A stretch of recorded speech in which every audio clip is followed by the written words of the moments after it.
این خانواده ایرانی با 1000 مار سمی زندگی میکنن. تصور کن زیر بالشت زیر فرشاد پر از مار سمی باشه، خوابت نمیبره که. این البته وضعیت هر روز خانواده آقای خداداد مروتیه که ایشون توی گوشه گوشه خونش مار سمی و غیر سمی داره. دیگه بدترین ماری که نگه میداره افعی شاخداره که اگه بزنه در جا آدمو خشک میکنه. البته دیگه ذات مار نیش زدنه و بارها آقای مروتی و خانواده‌اش رو نیش زده و همچنان هم میزنه.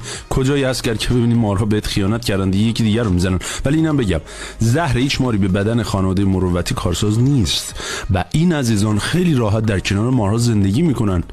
علت کارساز نبودن زهر مارم خودشون نمیدونن، میگن از گروه خونمونه انگار. خلاصه بهشون غذا میدن، پرورش میدن. حالا علت پرورش مار چیه؟ اول اینکه خب از زهر مار کسب درآمد میشه کرد، اونم به میزان زیاد، چون زهر مار برای داروسازی خیلی مهمه.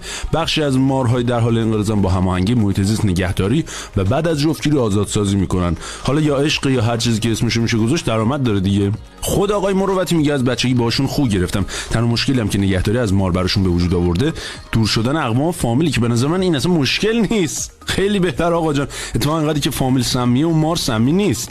جالبه بدونی آقای مروتی دختری پسرم داره که از قضا دخترش مثل خودش نترس شده و با مار بازی میکنه، ولی پسر ظاهرا نه.